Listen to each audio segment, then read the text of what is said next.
आज हामी अनबक्सिङ गर्न गइरहेको छौँ प्रोजेक्टरलाई प्यानासोनिक। यहाँ आउँदा हामीले एउटा HDMI को पोर्ट देख्न सक्छौँ, एउटा रिमोट देख्न सक्छौँ, त्यसको अनि यो तार देख्न सक्छौँ, अनि यो चाहिँ प्रोजेक्टर पनि देख्न सक्छौँ। अनि प्रोजेक्टर निकाल्न यस्तो गर्नुपर्छ, यस्तो गरेपछि यो तारसँग निकाल्नुपर्छ। यहाँ केही बुक्सहरू छ कसरी युज गर्ने भनेर लेखेको छ। यहाँ एउटा सिडी पनि छ, सिडी रुमको सिडी छ। अनि यता हेर्दा प्रोजेक्टरले अनबक्स गर्नु। दाजु कुन प्रोजेक्टर यो? प्यानासोनिक। के लेखेको छ अगाडिपट्टि? ओ इप्सन रहेछ। यस यस। हल्का हल्का राम्रो छ। यहाँ पनि देखाएको छ कि है सर? हजुर। यसलाई यस्तो चरचरे हुनसक्छ कि सर? यो यस्तो हुनसक्छ होइन सर? राम्रो छ। ब्ल्याकमा रहेछ है? तपाईँले गर्नुभएको ब्ल्याकमा रहेछ, मगाउनु भएको। अलिक परतिर राख्नुहोस्, फेरि पल्टिन सक्छ।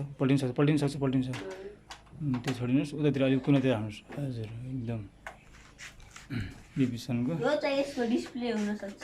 त्यस्तो नखोल्नुहोस्, यहाँ माथिबाट खोल्नुपर्छ। माथिबाट दिइरहेको छ यसको अप्सनहरू।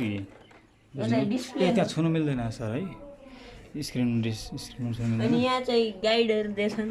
यहाँ पछाडि पोर्टहरू हाल्ने ठाउँ छ, यता स्पिकर हो के।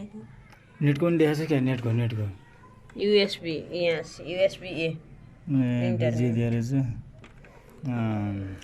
अनि यो चाहिँ के हो मलाई पनि थाहा छैन, खोल्ने ठाउँ जस्तो छैन। त्यो खोल्ने होइन।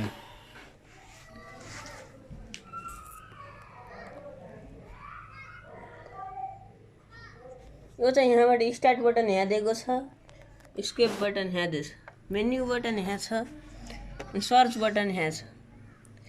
ल्याम्प बाल्न पर्यो भने यहाँ छ। यहाँ टेम्परेचरको लागि यहाँ छ बटन।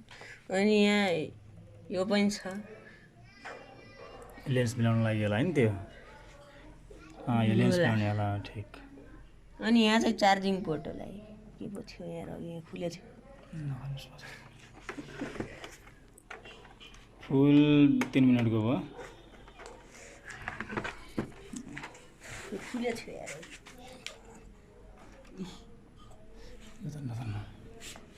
यहाँ यस्तो छ, यसको काम छैन। शिव यो नयाँ प्रोजेक्टर हो, यहाँ हेर्न सक्नुहुन्छ। यसको टेप पनि तानेको छैन। कुन मोडलको रहेछ यो? के नाम? एप्सन। एप्सन देखे छैन। यहाँ वार्निङ पनि लेखेको छ। के बोल्नु छ हजुरलाई? नै के बोल्न छैन। उहाँलाई के बोल्न छ कि? के अरू भन्दै गर्नुहोस् त सर। यो फुट्न सक्छ भनेर लेखेको छ यहाँ। ए वार्निङहरुमा। ल 4 मिनेट भयो फुल। अंकल सोध्ने होइन यार।